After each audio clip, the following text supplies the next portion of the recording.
Pokémon Scarlet and Violet just had its last bit of DLC thrown out the door, even though the base game still plays like this. I'm so glad that after rushing out a full new generation of Pokémon, Game Freak rushed out a year's worth of DLC made to solve all of the issues that the main game basically just made up. The worst thing is, this isn't the first time I've even done this. Remember Pokémon Sword and Shield, the incredibly beloved games that only got more and more popular once the 30 quid DLC came out. Dynamax, Gigantamax were the big gimmicks in those games. But Gigantamax Pokémon weren't easy to get, unlike Z moves and Mega Evolutions. Gigantamax wasn't available to all Pokémon who had a Gigantamax form. You have to find the specific Gigantamax Pokémon in a raid then, just to force you to engage with the terrible online raids and play with other players online. But there's no need for that terrible raid stuff, you just buy the DLC, and any Pokemon with Gigantamax form can have some G-Max soup, and it's all good. Pokemon's first DLC also snuck in a little Pokemon called Urshifu. It had a bit of an impact.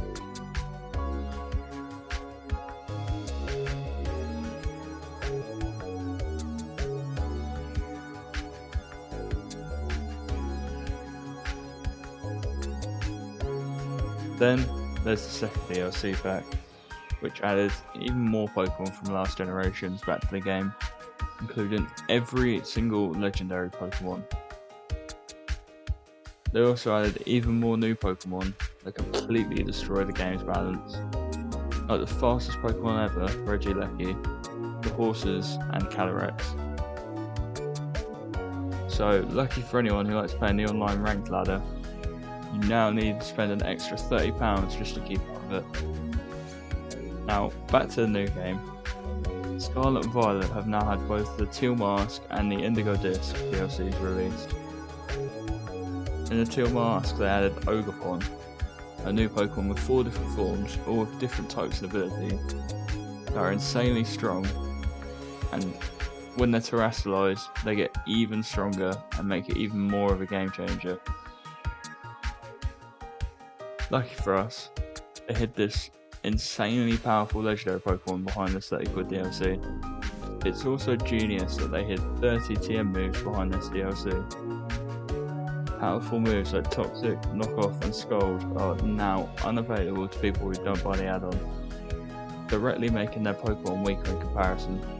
Now the Indigo Disc is released, and the innovation in Pokemon DLC is just the charts in this one.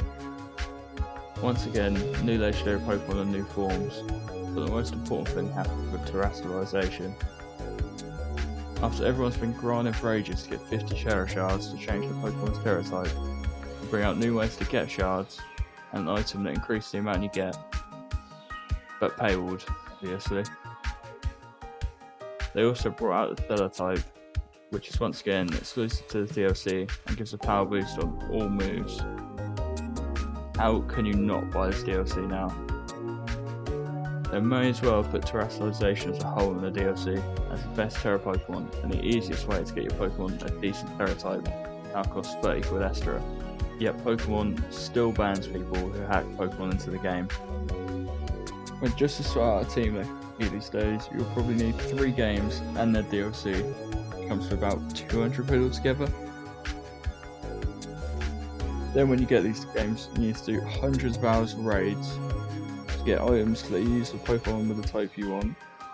And once you get the Terra Shards, you need to spend either an hour battling a level 2 Pokemon, or spend a couple $100,000 Pokemon dollars on expensive steroids.